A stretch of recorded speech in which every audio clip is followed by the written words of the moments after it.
Buenas tardes. Muchísimas gracias por venir a este acto de presentación de Pandemia, miradas de una tragedia.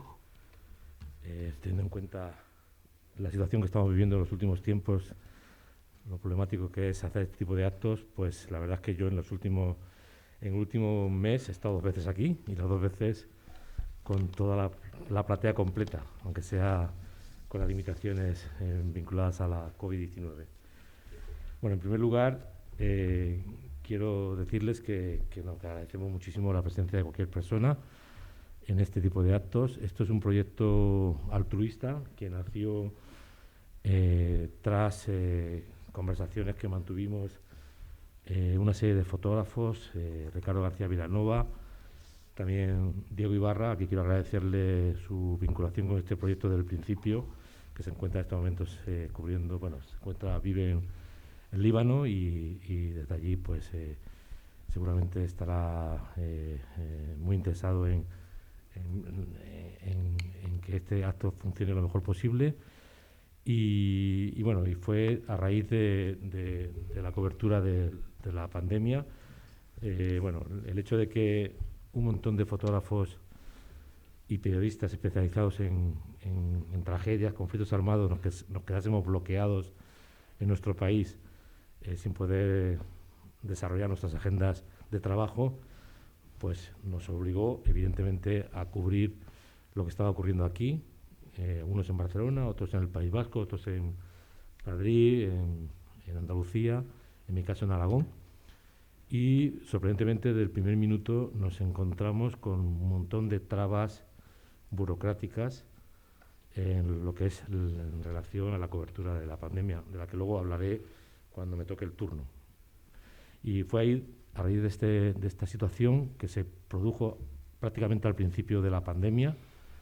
Pongo un ejemplo, ¿no? Recuerdo que cuando llevábamos como 10 días, 8 días o 10 días del estado de alarma, yo conseguí entrar en el tanatorio de Zaragoza realmente con permiso. Creo que fue la única vez que me dieron permiso para hacer algo legalmente como periodista en esta ciudad o en esta comunidad autónoma.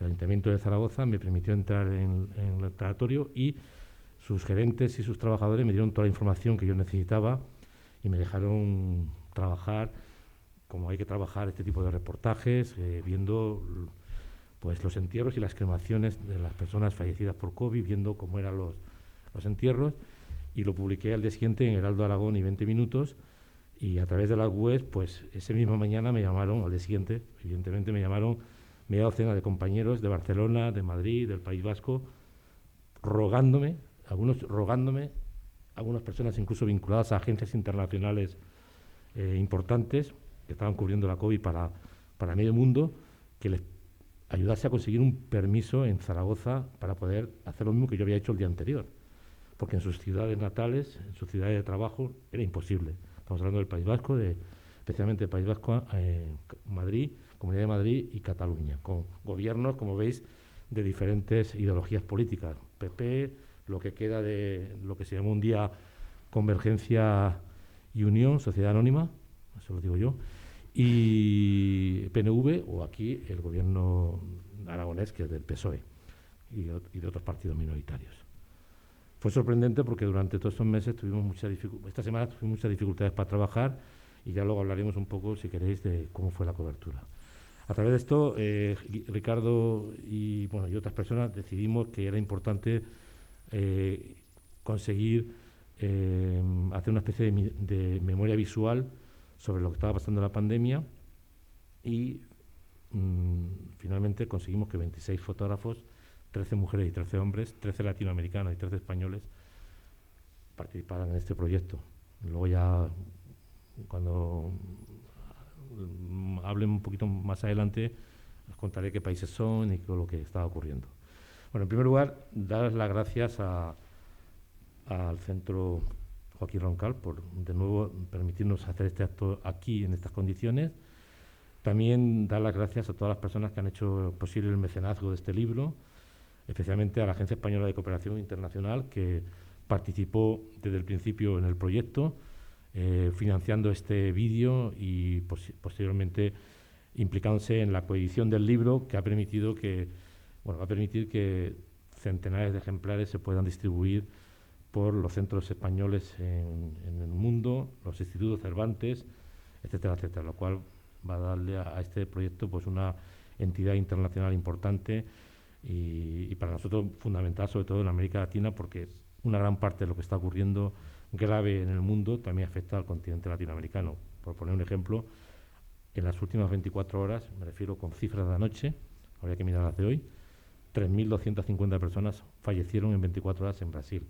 O sea, un número extremadamente brutal que de alguna forma supera con creces los datos digamos que teníamos de pandemia, de letalidad de la pandemia en Estados Unidos o en otros países, incluso países europeos, donde los números eran muy elevados en la primera ola. Por otra parte, también dar las gracias a centenares de personas que individualmente se implicaron en la compra del libro o reservaron la compra del libro, un libro que lo lanzamos como campaña en agosto, julio-agosto, aunque empezó el crowdfunding en septiembre, y el libro lo estamos presentando ahora y se ha distribuido en las últimas 2 semanas, o sea que los primeros ejemplares han llegado a las manos de las personas que compraron el libro pues con 6, 7 y 8 meses después, lo que da una idea también de la confianza que han tenido en este proyecto. También dar las gracias a algunas asociaciones de fotógrafos, digamos, no profesionales, que se han volcado desde el principio, algunos mecenas, buenos amigos, fundaciones, DKV Seguros, que gracias a DKV Seguros pudimos conseguir que todos los retoques digitales de las más de 300 fotografías de los 26 fotógrafos fueran realizadas con la calidad que se merecían, o la Fundación Coromina, que también se implicó, o una persona como el coleccionista de arte contemporáneo y de fotografía contemporánea, Adolfo Autry, que también se implicó desde el principio, y como digo, algunas asociaciones de fotógrafos amateurs. Quiero sobre todo felicitar a la Asociación de Fotoperiodistas de Aragón. Bueno, yo estoy en ella y es como si me autofelicitara, pero yo no compré ningún ejemplar del libro, pero sí porque ellos realmente, posiblemente ha sido la única asociación de fotoperiodistas organizada que se ha implicado desde el principio en el libro. De hecho, si os fijáis en la página donde se dan los nombres y donde están los logos de las asociaciones, ellos aparecen en la primera fila al lado de DKV y de Visura y de la ECI, porque fueron de los primeros que dijeron adelante, y un gran porcentaje de los miembros de esta asociación de fotoperiodistas de Aragón se comprometieron compraron el libro desde el principio y lo tienen en sus manos, ¿no? Esto ha sido como un hito importante que yo estoy súper agradecido porque realmente han hecho un esfuerzo personal, individual y como asociación. Por eso, aquí a mi derecha, tal como hoy, pues está José Miguel Marco, que es el presidente de la Asociación de Fotoperiodistas de Aragón, aparte de ser el editor gráfico del diario Heraldo de Aragón. Realmente un gran amigo, un gran compañero, una persona a la que yo admiro desde hace muchísimos años y que le voy a pasar ahora la palabra porque sinceramente creo que en este tipo de actos es importante ser agradecido con las personas que han apostado por un proyecto de esta consecuencia. Decirles, luego también se lo volveré a repetir, que este proyecto nace primero con la idea de crear una memoria visual de la pandemia y segundo para conseguir fondos que ayuden a familiares de fotógrafos y fotógrafas que han fallecido cubriendo, es decir, trabajando, cubriendo, lo que se dice, dar cobertura al COVID-19 en el mundo. Hay muchísimos fotógrafos. El otro día me llegó una lista que todavía no tengo claro si es cierta del todo, en una lista impresionante en la que había 503 periodistas muertos en América Latina de COVID-19. Evidentemente ahí estaban todo tipo de periodistas, de personas, incluso de gente que ya está jubilada, que ha muerto por COVID. Simplemente con que un 15% o un 10% haya muerto cubriendo el COVID, estaríamos hablando de 50, que los hay seguro, periodistas que han fallecido con la cobertura, posiblemente porque no han tenido los equipos apropiados para trabajar en zonas infectadas de COVID, como ha ocurrido, por ejemplo, en Europa, que ha sido más fácil. Nos han puesto muchas trabas todas las trabas del mundo, pero por lo menos cuando hemos entrado a los sitios hemos entrado bien protegidos, o al menos yo he entrado bien protegido y creo que mis compañeros también, pero estamos hablando de un número brutal, solamente en América Latina. En julio del año pasado me llegó una lista de periodistas muertos durante la cobertura de COVID que nos puso los pelos de gallina, porque realmente era brutal el número de gente que ha fallecido. Y ahí va a ir el dinero. Estamos ahora intentando identificar los casos más duros, porque muchos de estos fotógrafos y fotógrafas o periodistas son en su inmensa mayoría independientes o llamados en el argot freelance, que seguramente pues su situación, digamos, familiar, la situación en que han quedado la familia, es de exclusión social, teniendo en cuenta, porque lo sabemos, cuáles son las tarifas que han cobrado y cuáles son las relaciones que han mantenido con los medios de comunicación.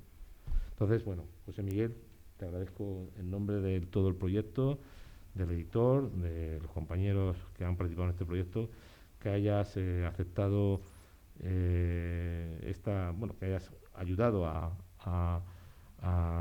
te hayas implicado personalmente y como presidente de la asociación en este proyecto, y te paso la palabra para que nos cuentes lo que consideres conveniente. Bueno, pues nada, buenas tardes, ya ves cómo está el listón. O sea que, vamos a ver, yo te agradezco mucho, pero en realidad lo que hicimos en la asociación tampoco tiene mucho mérito, porque fue pues lo que hacemos habitualmente.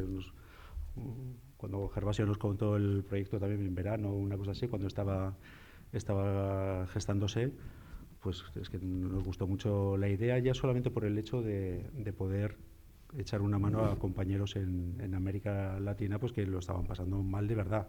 O sea, nosotros sí que tenemos claro lo que una cosa es el problema y otra cosa es la preocupación. Nosotros estábamos preocupados y teníamos problemas y eso, pero en América Latina ejercer esta profesión ya es otra cosa. Entonces, solamente ya por ese hecho ya podía haber sido un crowdfunding sin premio y hubiéramos tirado para adelante, pero si además el premio era el tener un libro con las firmas que sabéis que tenías, que era garantía de que iba a quedar, y el concepto mismo del libro, pues tiramos para adelante, nos organizamos un poco y en lugar de pedir el libro de forma individual, pues lo hicimos juntos, que en el fondo es un poco pues la filosofía de una asociación, tampoco es mucho más.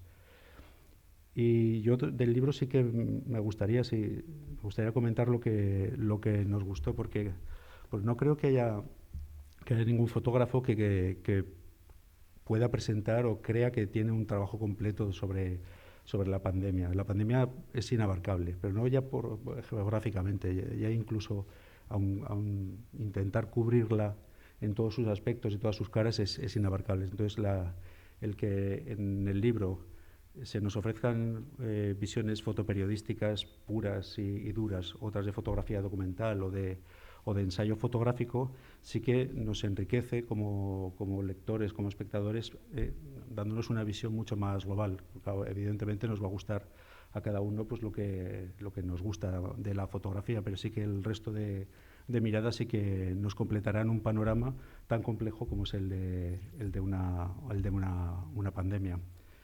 Entonces, pero hay otra cuestión, porque siempre hablamos de los fotógrafos y demás, pero el fotoperiodismo, nosotros a veces, no sé, a mí me parece que nos olvidamos de reconocer el mérito que tienen las personas a las que fotografiamos. Entonces sí que me gustaría que cuando veamos el libro, veamos también a esas personas. Son personas que en realidad han hecho un acto generoso por excelencia, el acto más generoso por excelencia, que es el de dar testimonio. Nosotros fotografiamos el testimonio que dan las personas que nos enseñan, no sé, pues su pena, su dolor, alegrías en este libro pocas, pero nos enseñan trocitos de su vida para que nosotros las mostremos al resto del mundo, y el resto del mundo sepa lo que está ocurriendo y sepa lo que les ha pasado, y además aprendamos en su carne lo que está ocurriendo. Entonces, el mérito en la mayoría de los casos es muy por encima de la fotografía en sí, el hecho fotográfico, o esto es el reconocer en esa imagen a esas personas que se abren para nosotros al fin y al cabo y que son generosas y ejercen ese derecho suyo propio y nos lo dan para que nosotros podamos aprender y saber. Luego está otro tipo de personas que creen que tienen que proteger a estas personas porque están indefensas, porque son débiles, y no están ni indefensas ni débiles. Cuando nosotros trabajamos, hablamos con las personas, sabemos qué es lo que ellos saben, qué es lo que queremos. Si no se lo explicamos después, a veces hacemos la foto y luego preguntamos, evidentemente, pero el respeto siempre es máximo. Son ellos los que deciden si participan de esto que estamos comentando o no. Cuando hay terceros que se arrogan ese derecho de proteger al débil, yo creo que tendríamos que empezar a plantearnos quién es el débil, porque estas personas están muy por encima de la mayoría de la sociedad. Están dándonos un ejemplo, y cada página es un ejemplo de dignidad, de respeto y de solidaridad y compromiso de estas personas que dejan que contemos sus vidas. Bueno, solo un apunte más, que lo comentábamos hace poco, es que no veamos en la edición de un libro como capítulos cerrados porque estamos en pandemia.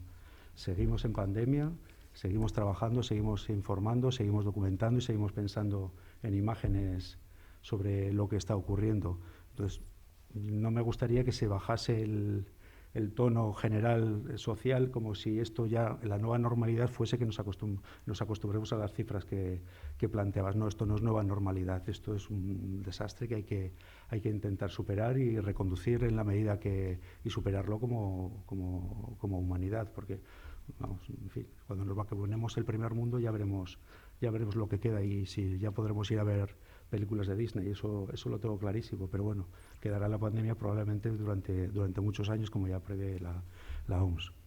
Pero bueno, que me lío. Ya está. Muchas gracias, José Miguel.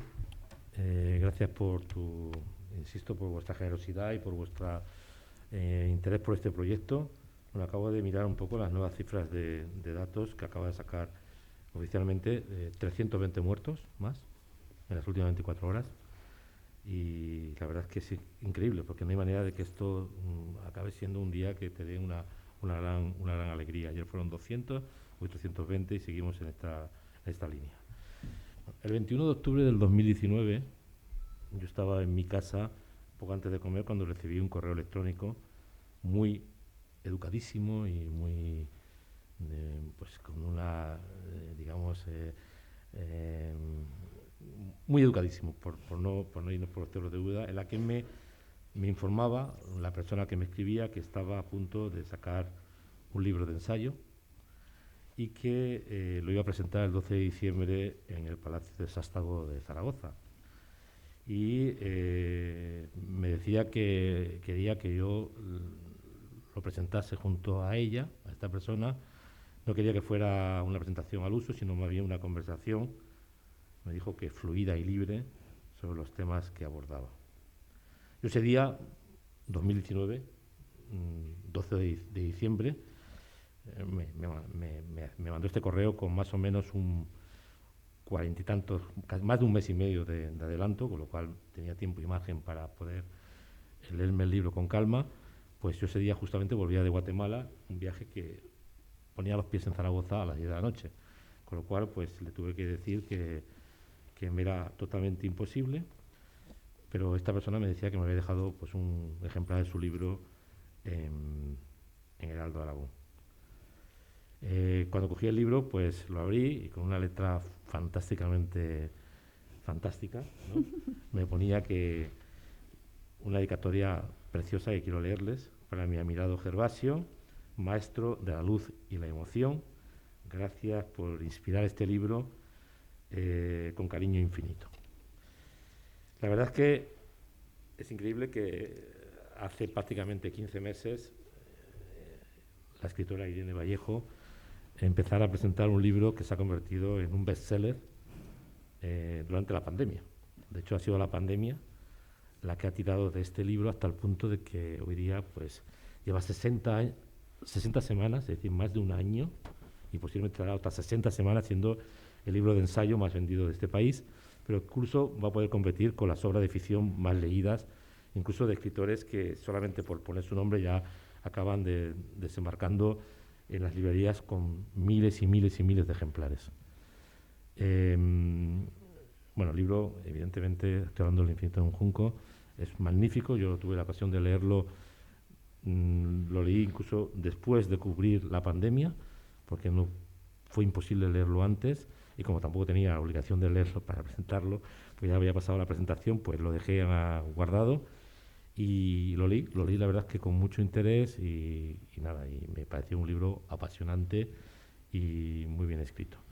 Cuando nos planteamos hacer este proyecto, yo planteé la posibilidad de que buscásemos una escritora latinoamericana. De hecho, algunas personas me dieron nombres de escritores muy conocidos, bueno, empezando por Vargas Llosa, Premio Nobel de Literatura, y yo incluso pues se podía llegar a él, porque a través de conductos directos puedo llegar a él y haberle ofrecido la posibilidad, pero yo quería más que fueran escritoras, pues digamos, mujeres, y lo decidimos porque el proyecto está muy bien consolidado en el sentido de que hay 13 mujeres, 13 hombres, 13 latinoamericanos, 13 españoles, y porque además los editores del libro éramos todos hombres, los coordinadores principales éramos hombres, el editor Blume, aunque su jefa de producción es mujer, es hombre, y quería que hubiese un par de mujeres y bueno, y se lo ofrecimos a Elena Poniatowska, Premio Cervantes, una mujer increíble con la que yo he mantenido un diálogo durante meses increíble. Tengo ahí mis correos con ella, tan educados, una mujer que va a cumplir ahora 89 años, que ha perdido la vista. Bueno, ha perdido la vista en un ojo durante el periplo de los últimos meses y que con una humildad increíble me contestaba mis correos a un ritmo, digamos, regular, cuando a veces para que te contestan un correo, bueno, si son autoridades políticas o funcionarios pueden tardar semanas, pero ella lo hacía. Incluso me acuerdo que me mandó un prólogo que me preocupó un poco porque le faltaba redondearlo, ¿no? Recuerdo que le mandé cariñosamente un mensaje diciéndole: mi querida Elena, te vamos a dar un poquito más de plazo. Era Navidades, íbamos muy justos de tiempo, necesitamos tener los prólogos para principios de primera semana, 10 días primeros de enero. Ella se iba de México, capital de la Ciudad de México, a Mérida a pasar las Navidades. Me dijo que cuando volviese lo haría y de repente recibí un día un mensaje, yo ya daba por sentado que se iba a hacer el prólogo, me dijo: señor Gervasio, mira, no es posible que yo no me haya dado cuenta de la fuerza que tiene este libro, porque le mandé el libro, y deme usted, por favor, un poco más de tiempo para reescribirlo, ¿no? Y de hecho, pues me lo mandó a las 48 horas, reescrito, ampliando un poco lo que había escrito y bordándolo, ¿no? También le mandé un mensaje a Irene Vallejo preocupado porque sabía que iba a ser una carga en su espalda de trabajo de todo el año 2020, porque a medida que ha ido pasando el 2020 ha ido recibiendo todos los premios mundiales posibles e imposibles.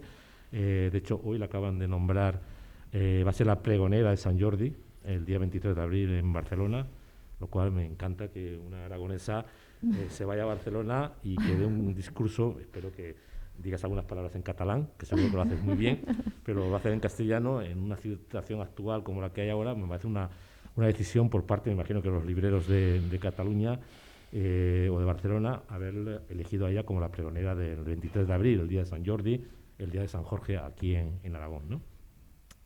Entonces, cargada de trabajo, le mandé un mensajito sabiendo casi que me iba a decir lo que yo esperaba, porque a mí me pasa algunas veces, me manda: oiga, ¿puedes hacer un prólogo? Y digo: mira, que estoy desbordado de trabajo, me es imposible, ¿no? Y ella, con mucho cariño, me dijo que le encantaba el proyecto, que si yo se lo pedía, pues lo iba a hacer, que le diese el tiempo, pactamos el tiempo, y la verdad es que se adelantó 48 horas, me lo mandó 48 horas antes, un prólogo fantástico que yo lo recomiendo, porque la verdad, cuando lo leí por primera vez me emocioné, porque vi que esta mujer no solamente había entendido el proyecto en profundidad, sino que había sabido plasmarlo en palabras que a veces pues, puedes tener mucha vinculación con un proyecto, puede gustarte mucho, pero luego hay que saber plasmarlo en palabras. Entonces te doy las gracias, Irene, porque tanto tú como Elena habéis sido dos escritoras fantásticas en este proyecto. Las dos habéis estado, vamos, de una manera increíble desde el primer minuto al lado de este proyecto, y a ti especialmente porque sé que has tenido un año, bueno, estás teniendo un año 2020 y todo lo que va del 21 sin parar un segundo y sacando el tiempo debajo de las piedras para poder llegar a todos tus peticiones y obligaciones, ¿no? Yo que la sigo, bueno, nos autoseguimos en Twitter, es increíble porque cada vez que le dan las gracias en Twitter contesta a todo el mundo.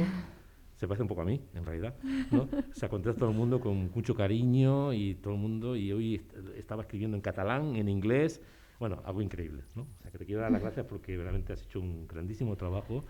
No lo vamos a olvidar, te lo digo en nombre de mi editor, que he hablado con él esta tarde, me ha dicho darle las gracias inmensas a Irene, y si nos podemos ver el día 23, porque él estará en Barcelona, ojalá podamos tomarnos un café, que te invita a comer, a cenar, lo que quieras, y simplemente pues decirte que este tipo de proyectos, personas como tú, que en todo momento se ha mostrado con una humildad increíble, y que en todo momento que me has escrito no había ningún tipo de ápice de prepotencia ni de actitud verdaderamente creértelo. O sea, creo que has conseguido algo que es muy difícil en la literatura europea, incluso universal, hacerte ganar el cariño del público con tu trabajo, sin campañas estridentes típicas de lanzar libros porque es Pepito, Juanito, Antonia o Antonio, que vende ya libros porque sí, porque se compran porque son el autor, y tú en cambio lo has ido consiguiendo con el boca a boca, que es lo más difícil en este mundo, y vas a llegar lejísimos, como te he dicho en varias ocasiones, si no te dejas enredar por el mundo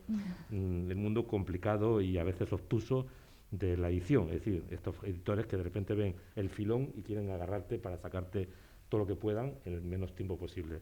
O sea, que yo estoy seguro que vas a triunfar, tu libro es una maravilla, y yo, que me encanta el mundo clásico, que he leído a los griegos y a los romanos desde que era muy joven, y que además he seguido una historia relacionada con lo que tú explicas en el trabajo desde hace muchísimo tiempo, te puedo asegurar que es un libro de gran aprendizaje. Cuando quieras, quieres hablar. Pues muchísimas gracias. ¿Se oye bien hasta el fondo? ¿Llega la voz? Perfecto. Pues sí, soy yo la que estoy agradecidísima.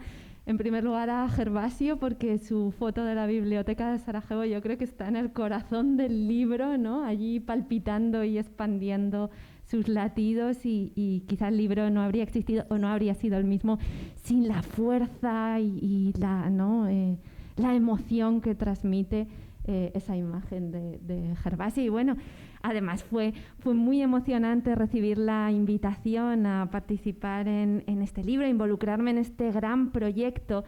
Y digo que es grande en todos los sentidos, ¿no? Grande por los fotógrafos y fotógrafas que han intervenido, por el mensaje que transmite, y grande también por la finalidad del libro, que al final es ayudar a las familias que han perdido a los fotógrafos en el cumplimiento de su tarea y de su oficio, ¿no? Y también grande por el esmero de la editorial Blume en hacer un libro realmente magnífico, ¿no? Y bueno, y a mí me encanta además este tipo de encuentros entre las imágenes y las palabras, ¿no? Que yo creo que son formas de entrelazar la luz y los ecos.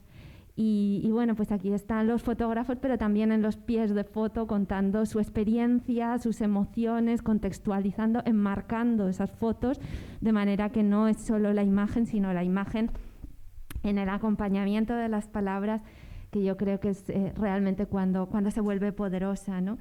Y me parece un libro además esencial en este momento, ¿no? Porque creo que el peligro en épocas de sufrimiento y de pena es aislarnos de lo que está sucediendo, replegarnos sobre nosotros mismos y sobre nuestras angustias. Y ahí es donde está, yo creo, la diferencia entre un cristal y un espejo, ¿no? Si le pones un azogue a un cristal, entonces solo te refleja a ti mismo y no ves más que la imagen que te devuelve. Pero son importantes los disparos de luz de estos 26 fotógrafos, de estas 26 cámaras, que son un antídoto contra ese aislamiento en el que podemos caer cada uno de nosotros, y es un testimonio además contundente de la comunidad de la que formamos parte, porque si algo nos ha descubierto esta pandemia es que no podemos aislarnos, sino que en realidad estamos experimentando simultáneamente, mundialmente, todas experiencias semejantes. Y por eso querría leer unas palabras que a mí me emocionaron profundamente de un escritor chino, Yan Lianke, censurado en su país, que escribió hace aproximadamente un año una carta a sus alumnos de la Universidad de Hong Kong para insistir en la necesidad de recordar esta crisis cuando intenten manipular nuestra memoria.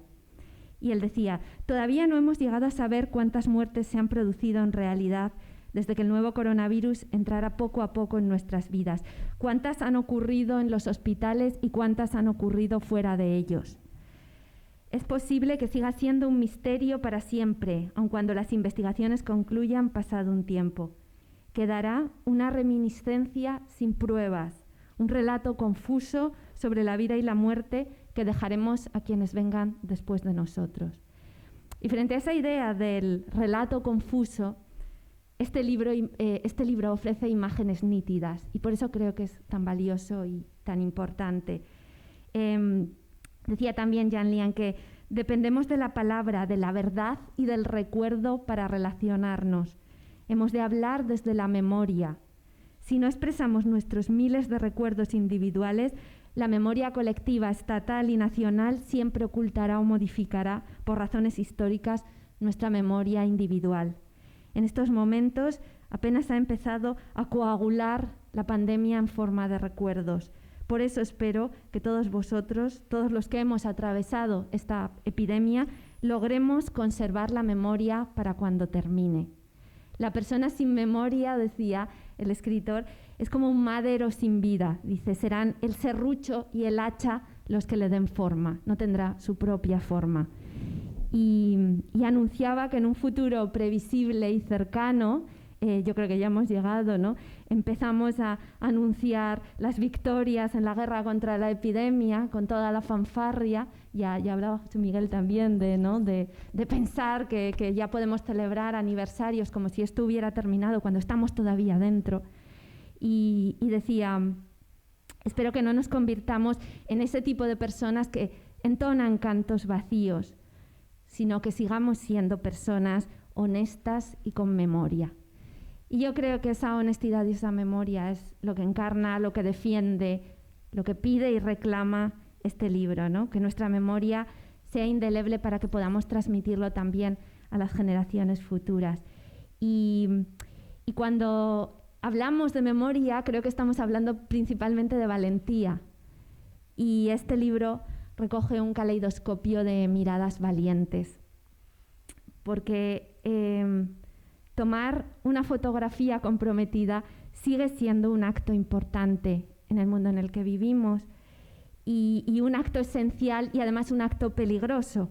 Recordemos el triste recuento de periodistas que mueren todos los años cumpliendo con sus tareas más allá de la pandemia. Periodistas que son intimidados o agredidos o represaliados o asesinados por cumplir con su trabajo. Y es cierto que nunca en la historia habíamos tenido tantas imágenes como tenemos ahora. Eso podría habernos convertido en personas muy hábiles al leer las imágenes, muy exigentes con lo que vemos y miramos.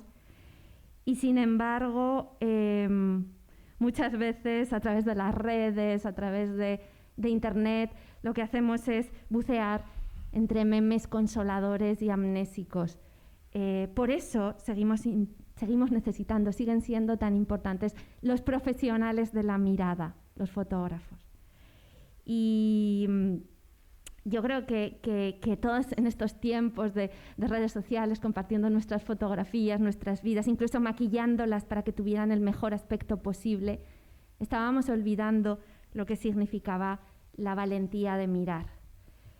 Y bueno, mi reflexión, ya que siempre vuelvo a los clásicos para plantear los asuntos, para leer la historia y para leer el presente, lo cierto es que desde los primeros susurros de la historia, la mirada que se implica con el horror, la mirada que revela y desvela lo que está sucediendo, siempre ha sido castigada y perseguida.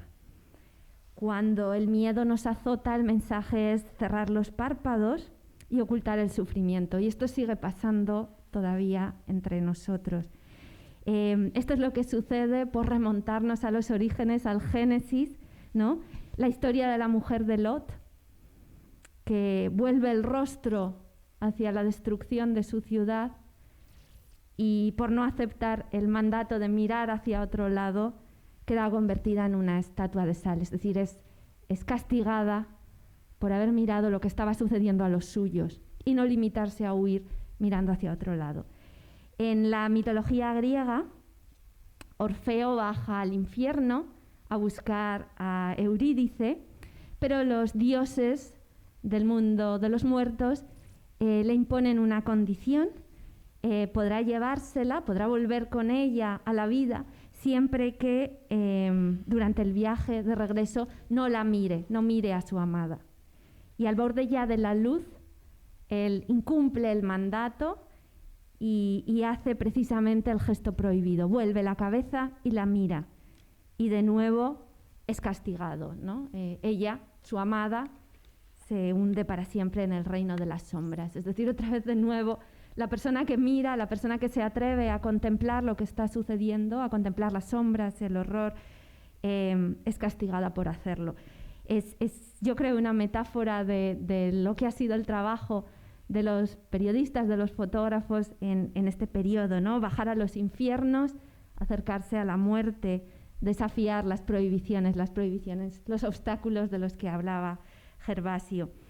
Y los cuentos tradicionales también nos hablan de esta prohibición, ¿no? Por ejemplo, la joven esposa de Barba Azul, que se supone que tenía prohibido mirar en una habitación de la casa, un gabinete prohibido, asomarse al lugar donde no debía mirar y desvelar lo oculto, ¿no? Y al alumbrar la barbarie, tiene que hacer frente a terribles peligros. O sea que de nuevo la mirada que se atreve a desvelar lo prohibido, pues resulta castigada o se ve enfrentada al peligro, ¿no? Y esto también aparece, este concepto, esta idea, en muchas de nuestras distopías. En 1984 tenemos allí El Gran Hermano con esa mirada, ¿no? Que está siempre fija y que significa el control de los ojos que vigilan y que son vigilados.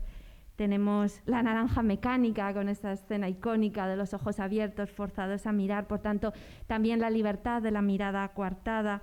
Blade Runner, donde se hace un test en el que se contemplan los ojos para saber quién es un replicante y quién es un ser humano, porque es la mirada de los seres humanos la que va a desvelar quién es realmente una persona viva y no un robot. Y bueno, pues en muchos lugares nos encontramos con esta misma imagen, ¿no? Lo importante que es la mirada y cómo con la mirada podemos ejercer nuestra libertad y cómo además corremos riesgos cuando miramos donde nos dicen que no debemos volver la mirada. Y bueno, pues así es como yo interpreto, ¿no?, lo que hemos vivido en este periodo, cuando llegó a nuestras vidas la catástrofe de forma sigilosa pero cruenta, y la pandemia sacó de repente a la superficie lo que no queríamos mirar, que era nuestra fragilidad. Y entonces, bueno, pues tuvimos miedo de mirar la cara del monstruo, nos cubrimos con las mascarillas y sobre todo con esas frías cifras, ¿no?, las estadísticas, las tablas estas dentadas donde van subiendo y bajando las cantidades, ¿no?, una empalizada de sumas y restas. Y ahora sabemos que todas esas cifras estaban creando una especie de pantalla de humo, ¿no?, con porcentajes contradictorios, cómputos difusos e inciertos, duelos de cifras en lugar de duelos por las víctimas, duelos por las personas, ¿no? Y bueno, y ahora hemos aprendido que muchas veces los recuentos mienten más que los cuentos, que nos han engañado, muchas veces que han maquillado las cifras. Y quizás solo las palabras y las imágenes y las fotografías pueden hacer de nuevo estallar esa verdad insustituible que es cada vida singular y cada muerte única. Y por eso, cada instante de los que aparecen retratados en este libro, cuenta mucho más que todas esas cuentas. Las cifras a veces ocultan la vida, la emoción, los sentimientos, el dolor, condenan a los muertos al anonimato de las cifras, mientras que las fotografías revelan un mundo, la estela de una historia, el relámpago de un sufrimiento real. Y por eso creo que es tan importante acudir a este caleidoscopio de imágenes, porque una imagen nunca es un cómputo, nunca se limita a enumerar o a acumular, a sumar o a restar. Es siempre un gesto concreto, humanizado, ¿no?, que anuncia, que defiende, que protege la singularidad de cada angustia y de cada muerte irrepetible. Por eso creo que este libro es un conjunto de imágenes que desafían esa prohibición ancestral de contemplar lo terrible y que además pues aportan un conjunto de miradas sobre cada pérdida, ¿no? Un pequeño retrato, una pequeña semblanza de cada pérdida. Y es importante volver a insistir que sus autores se han enfrentado al temor y al virus en hospitales, en residencias, en barriadas desprotegidas, en zonas infectadas, que han sido estos 13 hombres, estas 13 mujeres, personas que han trabajado ya durante toda su vida para desenmascarar el mundo, ¿no? Y se han esforzado en evitar que las personas que sufren sean invisibles. Y todos ellos han saltado alambradas para descubrir ancianos aislados, residencias sitiadas, telones de plástico, abrazos sin contacto, besos en el aire, plazas vacías, calles silenciosas, balcones y precipicios, procesiones de ataúdes, fosas apresuradas, chabolas. Esos instantes desvelados que nos obligan a mirar cara a cara a los rostros de la enfermedad, de la soledad, del miedo, porque solo allí realmente sabremos lo que va a emerger de esta emergencia. Y son páginas que despliegan fantasmas, grietas, abandono, cansancio, refugiados, niños perdidos en su casa, adolescencias prematuramente adultas, y entran en las naves vacías, disfrazadas de hospitales, en las unidades de cuidados desbordantes, con las respiraciones contenidas, los sanitarios trabajando peligrosamente, los voluntarios, allí donde lo humano casi linda con el desamparo. Y frente al cómputo de los números, esto es precisamente lo que tenemos que recordar, que sucedió así, y esta es la memoria que tenemos que luchar por defender de las versiones oficiales y de las manipulaciones. Estos retratos silenciosos donde aparecen los ojos asomando encima de las mascarillas y hablando ese antiguo idioma del dolor y del miedo. Porque al final lo que se demuestra, lo que yo creo que se deduce mirando y saboreando este libro, es que todo ese lenguaje, todas esas imágenes, todas esas miradas, al final también conjugan la esperanza, porque las palabras y las imágenes son nuestros diques frente al olvido, son un legado hacia el mañana y son el escudo protector ante las mentiras y las manipulaciones. Por eso estas fotografías al final terminan siendo un testimonio de la vida de los supervivientes y la vida de los muertos en nuestra memoria. Por eso creo que es esencial y por eso me siento tan agradecida de haber podido participar en este proyecto y les recomiendo de verdad que se abran a la experiencia de este libro porque de verdad contiene lo que merece la pena que quede como pozo y como memoria del periodo que estamos viviendo. Muchísimas gracias.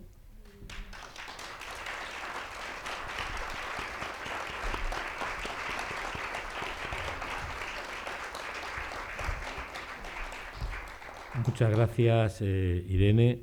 Tanto tú como Elena Poniatowska, seguramente después de recibir nuestras imágenes organizadas en los PDFs, habéis estado mucho más cerca de nuestros pensamientos que muchos periodistas con los que yo hablé directores de medios a los que yo me sentí obligado a llamar muy al principio de la pandemia para decirles: nos están impidiendo hacer nuestro trabajo. El día 28 de marzo hice una llamada a una docena de directores de medios de comunicación. Estaba yo muy liado de trabajo, pero hice un esfuerzo, casi 2 horas, escribiéndoles y algunos llamándoles personalmente a sus móviles para decirles: mira, o dejáis o denunciamos lo que está pasando, o esto va a ser un desastre. Y prácticamente ninguno reaccionó. Posteriormente se me invitó a algunos programas de radio y de televisión. Quizás el primer programa de televisión fue La Sexta, el objetivo de La Sexta, porque hablé evidentemente con el director de informativos, Antonio García Ferreras, al que le dije: mira, Antonio, esto está pasando y os tenéis que poner en plan serios. Y luego también, sorprendentemente, fue Radio Nacional de España la que mejor se portó con nosotros, y tanto a Ricardo como a mí nos llamaron de varias emisoras, de varios programas de la Radio Nacional. Pero fue bastante complicado que se dieran cuenta de que los políticos estaban intentando gestionar una agenda de lo que estaba ocurriendo en función de sus intereses. En este libro podían estar, si sumamos los fotógrafos latinoamericanos, miles de fotógrafos. Podían hacer 100 ejemplares con el trabajo de 2.600 fotógrafos. No sé si sería posible 1.300 mujeres y 1.300 hombres, porque esto es otro problema, pero se pueden hacer muchos trabajos. Solamente en Zaragoza o en Aragón, el trabajo de mis compañeros de la Asociación de Fotoperiodistas de Aragón, que han estado al pie del cañón del primer minuto, fotógrafos del Heraldo de Aragón, fotógrafos del periódico de Aragón y fotógrafos de la agencia EFE y fotógrafos freelance que han trabajado para todo tipo de medios, han intentado por todos los medios romper las líneas, digamos, de infranqueables que estaban planteando las autoridades políticas de esta comunidad autónoma y, por extensión, todo lo que era el Estado español. De hecho, hay un archivo COVID que se ha hecho con la Universidad de Alcalá de Henares, en la que centenares de fotógrafos, me hubiera gustado que hubiera habido más mujeres de las que hay, pero centenares de fotógrafos han donado sus materiales fotográficos para hacer un archivo COVID y que haya una memoria visual general que se está en estos momentos organizando por parte de varios editores. Se ha publicado este libro, se ha publicado otro libro con La Fábrica, con 42 fotógrafos, y realmente ha habido mucha gente que ha intentado batallar en el mundo de la imagen, también en el mundo del periodismo literario y en el mundo del periodismo radiofónico y televisivo. Pero realmente hemos tenido muchas dificultades para trabajar. Yo voy a acabar leyendo el prólogo del libro que hemos escrito Ricardo García Vilanova, un fotógrafo fantástico que ha trabajado en las zonas más conflictivas del mundo, acaba de volver ahora de Irak y de Siria, fue secuestrado en Siria durante 6 meses, estuvo a punto de morir durante el secuestro en Irak hace unos años, que él nunca ha reivindicado como algo, digamos, más que un simple, digamos, accidente laboral, lo dice así, simple, y con una persona con la que tengo un grandísimo respeto y que también le pasó un poco como a mí. Nuestras agendas de viajes internacionales quedaron bloqueadas por las dificultades para viajar, por la imposibilidad de viajar, y nos pusimos a trabajar aquí en el país, en España, él en Barcelona, yo en Madrid, aunque fue varias veces, yo en Aragón, aunque fue varias veces a Madrid, intentando entrar por donde pudiese a través de contactos que tenía en los lugares letales de la pandemia. Bueno, nosotros hemos coordinado este proyecto y finalmente hemos hecho un texto que lo hemos hecho nosotros, pero que creo que intentamos un poco mostrar, hablamos con todos los fotógrafos latinoamericanos, les preguntamos a todos qué dificultades habían tenido. En algunos países como Brasil y Perú fue bastante, entre comillas, fácil trabajar, no hubo tantas restricciones como en España. En algunos países europeos como Italia y como en Gran Bretaña o Estados Unidos fue más fácil trabajar, o incluso en Francia que en España. De hecho, España ha sido uno de los países donde ha sido más difícil trabajar, y en algunos países latinoamericanos como El Salvador pues ha sido casi imposible trabajar. Entonces hicimos un texto que les voy a leer en estos momentos. Bueno, ya les hemos contado que Pandemia es un libro que recoge el testimonio visual de 26 fotógrafas y fotógrafos latinoamericanos y españoles, con este objetivo de crear una memoria documental sobre una crisis sanitaria universal. Este libro es el reflejo de instantes y miradas de una de las mayores catástrofes que ha asolado el mundo de forma global en toda su historia. La pandemia conocida como COVID-19 ha provocado hasta la fecha, y siempre según cifras oficiales, más de 2,5 millones de fallecidos y más de 120 millones de contagios, a cifras de hoy. Con picos de 3.000 muertos diarios en Estados Unidos, o en días como el que tuvo la desgracia de sufrir ayer Brasil, y 1 millar de muertos en diferentes países europeos como España, Italia, Gran Bretaña o Alemania, los efectos letales de la pandemia superan con creces las cifras de víctimas de cualquier conflicto con armas convencionales. El proyecto fotográfico recorre hospitales, residencias de ancianos, tanatorios, cementerios, principales focos de la letalidad de la pandemia, y muestra la vida diaria bajo el estado de alarma en países como Brasil, Perú, Argentina, Venezuela, Colombia, El Salvador, México, Estados Unidos, Líbano, Jordania y España durante los meses más duros de la transmisión de la enfermedad. Una fotografía nunca refleja el profundo horror de una tragedia, pero sin ella carecemos de la prueba que documente nuestra memoria histórica. La fotógrafa Salim Mann ha afirmado que las fotografías abren puertas al pasado, pero también permiten echar un vistazo al futuro. Y el gran fotógrafo Eyun Smith soñaba con que la fotografía podría ser esa tenue luz que modestamente ayudara a cambiar las cosas. Pero las autoridades, obsesionadas por el control de la información, han prohibido el trabajo de los profesionales en los lugares más sensibles del impacto letal de la pandemia, y se ha traducido esta prohibición en una deficiente e irresponsable muestra de los hechos ocurridos. El apagón informativo, con responsables de la comunicación ignorando las preguntas más incómodas e imponiendo formatos de prensa absurdos, ha buscado maquillar los errores que se estaban cometiendo desde el principio de la pandemia y edulcorar el drama diario. Algunos representantes políticos han justificado la censura en aras de proteger, abro comillas, el derecho a la dignidad y la intimidad de las víctimas de la pandemia, mientras exigían la resignación y la sumisión de los medios de comunicación al guión oficial. Nunca me habían insultado como me han insultado en este país y en esta comunidad autónoma. Cuando un político o una política me dice en la cara que lo que quiere es proteger el derecho a la dignidad y la intimidad de la víctima, me está diciendo simplemente que yo soy un burdo manejador de mi cámara para sacar beneficio como si fuera un buitre. Y yo jamás en mi vida, en ninguna parte del mundo en que he trabajado, he utilizado la cámara para maltratar ni para golpear aún más a las personas que sufrían. Por lo cual es como si te insultaran.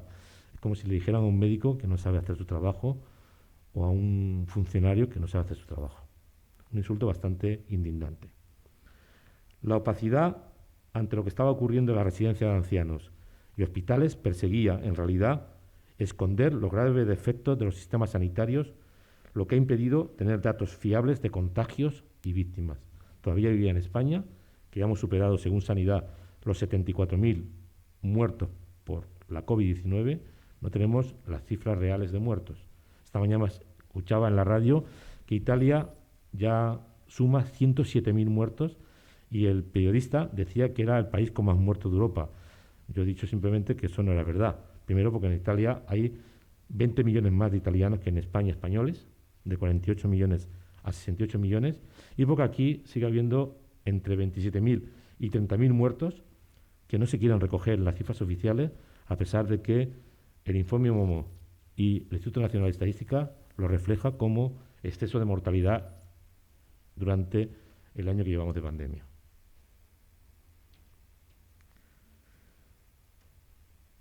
Esta forma prepotente y absurda de actuar ha dado la razón al escritor y teólogo francés del siglo XVIII, François Fenelon, cuando recordaba que los más insolentes en la prosperidad son los más débiles y cobardes en la adversidad. La infantilización de la población ha provocado la multiplicación de las actitudes negacionistas e irresponsables entre algunos sectores y ha fortalecido una cínica doble moral por la que se nos permite ignorar a nuestros muertos mientras aceptamos sin rechistar lo que se produce en otras catástrofes y en otros lugares. Este colectivo latinoamericano y español se han unido de forma altruista en este proyecto humanitario, cuyos beneficios, como ya hemos repetido en varias ocasiones, serán destinados íntegramente a familias de fotógrafos y fotógrafos que han fallecido mientras cubrían la pandemia en diferentes países del mundo y que se encuentran en situación de exclusión social. La libertad de información es un derecho inalienable, protegido por leyes internacionales. El acceso a la calidad informativa, en este país había mucho que hablar sobre calidad informativa, evita el caos y la indefensión que genera la propaganda y la manipulación. Una información de calidad permite instituciones más transparentes y ejerce el efecto multiplicador de otros derechos. Este derecho a la información cuenta con el apoyo de entidades mundiales como la Organización de las Naciones Unidas para la Educación, la Ciencia y la Cultura, la llamada UNESCO, y la Oficina del Alto Comisionado de las Naciones Unidas para los Derechos Humanos. La libertad de información es parte integral del derecho fundamental de la libertad de expresión, como se reconoce en la Resolución 59 de la Asamblea General de la ONU, aprobada en 1946, así como en el artículo 19 de la Declaración Universal de los Derechos Humanos de 1948, en que se afirma que el derecho fundamental a la libertad de expresión incluye la libertad de investigar y recibir informaciones y opiniones y el de difundirlas sin limitación de fronteras por cualquier medio de expresión. Pero la libertad de información ha sido dilapidada y talada en varios países, tal como aseguran varios de los fotógrafos y fotógrafas que participan en este proyecto documental. Las autoridades tenían un fácil camino, lo tenían muy fácil. Si hubiesen escuchado a la gran escritora Josefina Aldecoa, ya fallecida, en su magnífico libro La fuerza del destino, en la que dice: por cegadora, arrasadora y terrible que sea la verdad, hay que aceptarla y defenderla. Mi trabajo, que yo he realizado para este proyecto, tiene que ver con 36 años documentando guerras, epidemias, hambrunas y catástrofes, aunque es la primera vez en mi vida que trabajo en España. Estoy trabajando en algún otro proyecto que todavía no he presentado, pero esta es la primera vez que yo presento un trabajo, digamos, de impacto emocional, de golpes brutales como es la muerte o la enfermedad en España, en mi país de origen, y en Aragón, mi comunidad autónoma de adopción. En esta serie que he publicado, originalmente los diarios Heraldo de Aragón y 20 Minutos, me he centrado en mostrar cómo el coronavirus ha golpeado a los sectores más endebles de la sociedad, especialmente a la residencia de ancianos o de personas con discapacidad intelectual. La velocidad y la eficiencia con la que se transmite el virus ha provocado estragos entre las personas más mayores y una letalidad superior a la que se produce, como he dicho antes, en cualquier guerra que he cubierto en las últimas 3 décadas. Los sanitarios, auténticos héroes en medio del caos y el desbarajuste de las autoridades, han trabajado contra el reloj para contener y evitar que se multiplicase el número de casos entre personas muy debilitadas por patologías previas. Aunque he fotografiado a personas que han muerto horas después de fotografiarlas, he decidido no mostrar sus rostros por respeto a sus familiares, a los que se le ha impedido despedirse de sus seres queridos en residencias, hospitales y tanatorios. Yo he visto morir a mucha gente. He visto morir a niños en brazos de sus madres, casi siempre, algunas veces en brazos de sus padres, de hambre en Sudán, en Somalia, en el Congo. He visto morir a niños y niñas, también mujeres y adultos, ancianos, en brazos de sus padres, sus madres, de cólera, en Ruanda, en Burundi. He visto morir a gente joven, no tan joven, en brazos de sus seres queridos, de ébola, en el Congo. He visto morir a personas bajo las bombas en los Balcanes, en Centroamérica, en Sudamérica, en Irak, en Afganistán. He visto morir a mucha gente. Pero lo juro por lo que más quiero en esta vida. Nunca en mi vida como reportero he visto morir con tanta soledad como en mi país. Muchas gracias.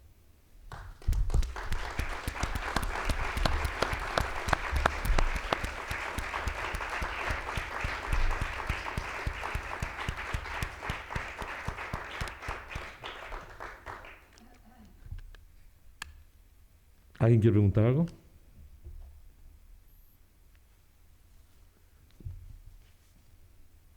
Pues muchísimas gracias por venir a este acto.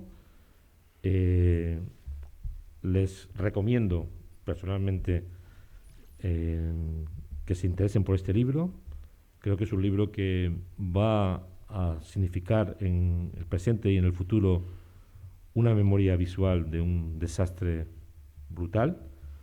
En este libro no hay una sola fotografía, solamente hay una fotografía de un muerto descubierto, con el permiso de la familia, tomado por Felipe Dana mientras cubría el desastre de la pandemia en la Amazonía brasileña.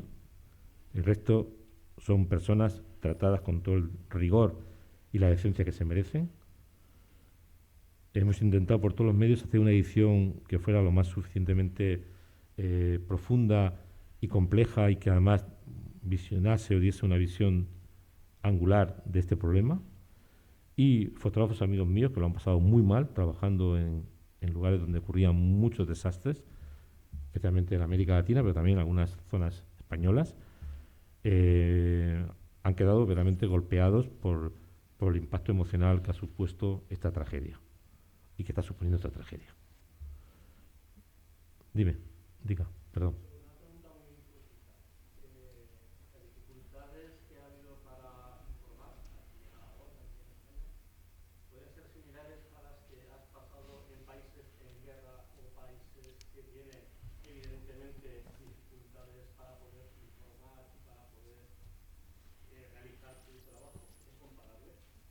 Ha sido peor, porque yo cuando voy a una guerra sé a lo que me estoy... sé cuáles son mis limitaciones, y cuando he estado en un conflicto armado, he intentado por todos los medios llegar al sitio que quería estar, casi siempre contra la voluntad de las autoridades, pero lo he conseguido. Incluso en lugares muy, muy violentos se nos ha dejado trabajar, evidentemente sabiendo a qué nos podíamos las consecuencias de lo que podíamos sufrir si pasaba algo. Pero prohibiciones, lo que es prohibir, o sea, yo el segundo día del estado de alarma le pregunté al director de Aldo Aragón, ¿tenemos permiso para entrar en hospitales? Y todos los permisos eran denegados, de manera sistemática. Pero aquí, con el PSOE y su coalición, en Madrid con el PP, en Cataluña con el partido que estaba allí, en Valencia, da igual cuál fuera la comunidad, era sistemático. No, entrar en hospitales en Aragón, o en Zaragoza, o en Teruel, depende de la Consejería de Sanidad, ¿no?, de esta comunidad. O sea, aquí no interviene el Estado. El Estado ha cometido gravísimos errores, porque yo creo que uno de los problemas graves que ha pasado, para mí el más grave, desde el punto de vista estratégico, es no haber sido capaces de mostrar con más contundencia lo que estaba pasando. Por eso hay tantas actitudes negacionistas y tanto pitorreo brutal que está ocurriendo de manera generalizada, y no solamente entre los jóvenes. Pero ayer veía unas imágenes de Madrid, y la semana pasada estuve en Madrid 2 días, me quedé bastante angustiado lo que está pasando en grandes ciudades donde realmente no se sigue teniendo ningún tipo de sensación de peligro de lo que significa este virus, con todas sus variantes, que está poniendo en alerta a todas las autoridades europeas a unos niveles preocupantes, ¿no? Entonces, yo creo que no ha habido una idea clara, o sea, se ha querido ningunear o infantilizar a la población, que esto es muy típico, casi siempre cuando hay una crisis, de intentar quitarle foco al tema principal para no tener que dar explicaciones. Y esto ha sido gravísimo.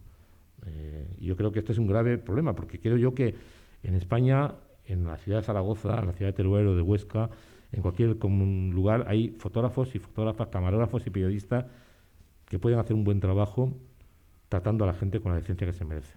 Pero cuando se trata de hacer un buen trabajo no significa que te den permiso para entrar a una UBI una hora, que mientras que te pones el traje y sales y entras y tal, y hacer 4 fotografías cuando les interesa a las autoridades. Cuando se abrió el primer hospital grande en Madrid, los publireportajes estuvieron por todas partes, porque interesaba que hubiese publireportajes. A mí eso no me interesa.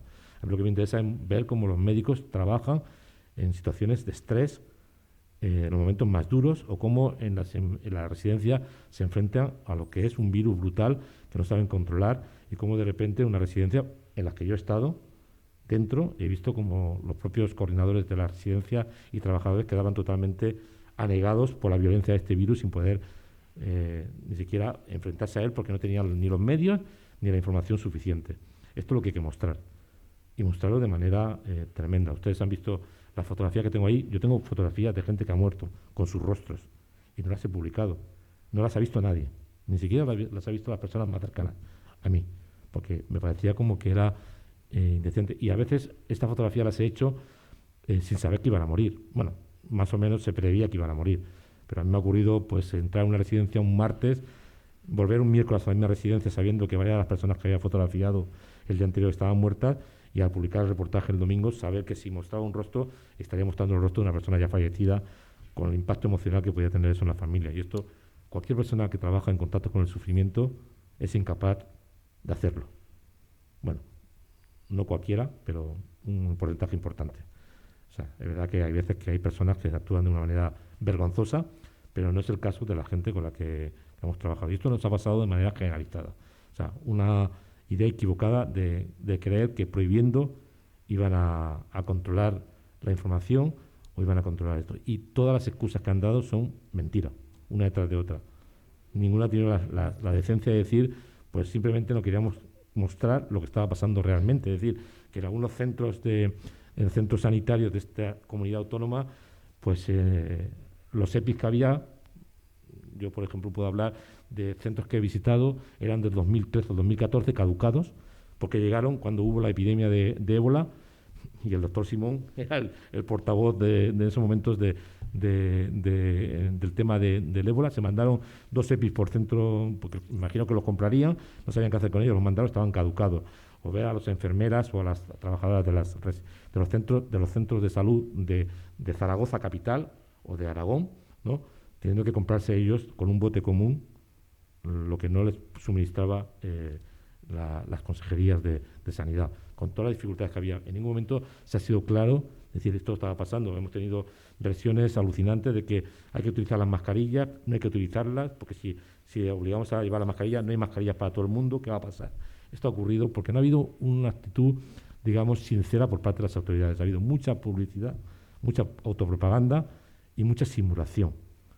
Recuerdo cuando he dicho que las ruedas de prensa de marzo y abril eran simulaciones de ruedas de prensa. Mis compañeros que hacían las preguntas más duras, más reivindicativas como periodistas, no pasaban el corte, porque el secretario de Comunicación, el señor Miguel Ángel Oliver, las censuraba. Un periodista, hasta hace 4 días, que aquí al final acaba siendo un cargo político que censura preguntas o que impide que periodistas críticos las hagan, me da igual cuál sea su ideología o la ideología del gobierno, porque en el caso del gobierno central eran de unos partidos, el gobierno de Madrid era de otro, el gobierno de Aragón era de otros. Eso no tiene nada que ver con la manera de enfocar un tema como este. Insisto, nunca he visto morir a la gente con tanta soledad, ni he tenido tantas dificultades para trabajar como aquí. Y eso que yo en Aragón pues he podido hacer cosas pues simplemente por ser vos quien sois, porque hay gente que me ha dado permiso, me ha permitido entrar en sitios contra la voluntad muchas veces de los censores de turno. Y José Miguel, estás aquí, si tú quieres añadir algo más. No, es que es esto. Todavía la fotografía mantiene el valor de documento y probablemente lo que apuntabas, Irene, de la cantidad de fotografías que hacemos, que vemos y demás, vienen a ir minando ese valor, porque acabamos no creyéndonos lo que una imagen nos muestra. Una fotografía no es la verdad, pero nadie puede decir después de haber visto una fotografía que no lo había visto. Aquello es cierto, lo que tú has visto en una fotografía es cierto. Yo no pretendo fotografiar la verdad, no es una pretensión absurda, pero sí que puedo decir que lo que he fotografiado es cierto. Y fotografiar lo cierto no siempre interesa. Pero cuando tienes en la cabeza un objetivo que no es el de sacar adelante una situación. La información, la buena información, nunca va a poder volverse en nuestra contra. Son las mentiras a las medias verdades, el dejar a la buena voluntad de una enfermera que se hace en una foto, un vídeo que se viraliza. Es decir, este tipo de cuestiones son las que perjudican a lo que entendemos por periodismo fotográfico, por fotoperiodismo. ¿Qué problemas hemos tenido? Que no hemos podido acceder a los lugares donde ocurrían las cosas. Y nos hemos inventado la metáfora, nos hemos inventado el símbolo para contar, para tal, porque a veces nos aterra mirar de frente al dolor. Es tan sencillo como eso. Y esa actitud paternalista de las autoridades que nos protegen, a mí no necesito que me protejan. Yo si hubiera tenido una situación... Además, hablabas y decías, no, es que a ti no te gustaría que entraran si fuese tu padre. Digo, sí que me gustaría. Es más, te diría qué fotógrafo quiero que lo fotografíe. No quiero que me entre uno cualquiera. Quiero que sea este, o esta señora, o este otro chaval. Porque yo confío que lo que va a fotografiar es el testimonio. Y quiero ver cómo están peleando por salvar la vida a mi padre. Pues estos argumentos de yo te protejo, pero ¿de qué me tienes que proteger? Si yo ya sé lo que es el dolor, solamente quiero ver que la administración está peleando por sacar adelante la vida de la gente. Pues no. Teníamos que imaginarlo. Bueno, lo vamos a imaginar. Puestos a imaginar, pues no sé, algún fotógrafo imagina mal. Pero bueno, pues sí. Es lo que la primera fotografía que se publicó de un muerto en una portada de un diario con la cara pixelada fue en el diario El Mundo y se montó un lío bastante gordo. Yo, en vez de gritar despavoridamente, porque además no se le veía la cara, llamé al fotógrafo, Alberto Del Olli, y le pregunté, cuéntame qué ha pasado. Me dijo, mira, el día anterior el SAMUR recogió 5 cadáveres en 5 casas distintas de Madrid, muertos. Entonces yo me enteré y le dije, os voy a acompañar. Y ese día solamente recogimos ese muerto.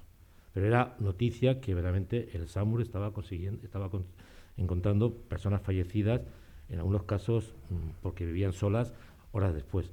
En estos momentos todavía hay no 1, ni 10, ni 20, ni 30, ni 40, ni 50, ni 60 cuerpos sin recoger en los tanatorios.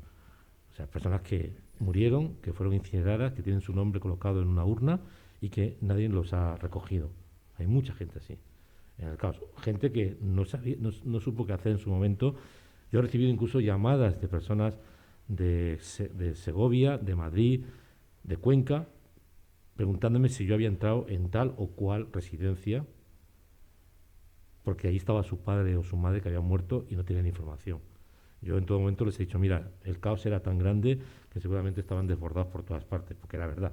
Había un desbordamiento, había mucha gente que en las residencias pues cogieron COVID, tuvieron que ir a sus casas, otras personas que sintieron miedo, que es algo extremadamente humano, y que muchas de las residencias quedaron desbordadas en todos los sentidos, ¿no? También decirles una cosa, como para finalizar, en mayo, finales de mayo, Heraldo de Aragón recibió un mensaje de la Dirección de Comunicación de una serie de residencias muy importantes que se encuentran en Zaragoza, en Barcelona, en Madrid y en otras comunidades autónomas, en la que la persona preguntaba al director de Heraldo de Aragón por qué Gervasio Sánchez había entrado en su residencia sin identificarse como periodista. Y yo me llamó el director y le dije, mira, si quieres les llamo yo y les cuento por qué lo he hecho. Pero si no, cuéntaselo tú. Pero diles sobre todo de mi parte que si me cabreo, lo que voy a hacer va a ser nombrar a estas residencias y al mismo tiempo poner al lado el número de muertos que ha habido en Aragón, en Barcelona y en Madrid. Porque he sido exquisitamente cuidadoso, no he nombrado una sola residencia, no he fotografiado en ningún momento ni he planteado ninguna fotografía en la que se viera el nombre de una residencia.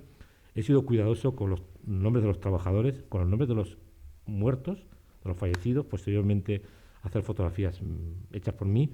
He sido cuidadoso por mostrar rostros, he sido todo lo cuidadoso que se puede hacer y no estoy dispuesto a que vengan aquí ahora a hacerme un chequeo sobre mi forma de trabajar.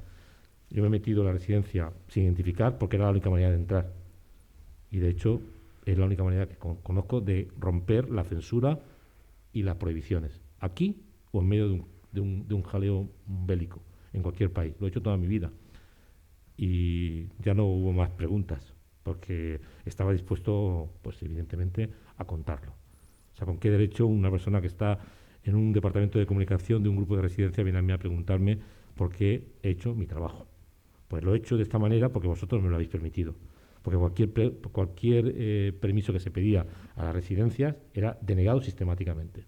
Lo sabe todo el mundo que haya trabajado en esta COVID. Y algunos pudimos entrar, pues insisto, porque personas intermedias, en mi caso fue porque una persona intermedia de un sector sanitario de Aragón confió en mí y me dijo, te vamos a dejar entrar. Evita que se te reconozca como fotógrafo. Y de hecho, hice las fotografías con esto. Todas las fotografías que estaban aquí mías, se ha hecho con el móvil. No llevé una cámara porque no quería poner en entredicho el trabajo del equipo médico y me hice pasar como un trabajador más. Incluso en algunos casos hasta les ayudé en algunos momentos, porque hubo momentos extremadamente duros de personas que se nos moría en los brazos. Si les parece bien, pues demos por concluido este acto. Gracias al Centro Joaquín Roncal, que siempre nos acoge con tanto cariño. Muchas gracias a Irene por estar aquí, por participar de este proyecto. José Miguel, exactamente lo mismo. A todos ustedes, gracias por todo.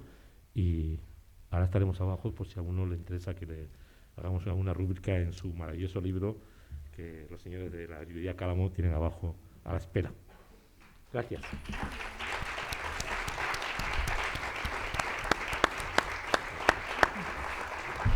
Thank you.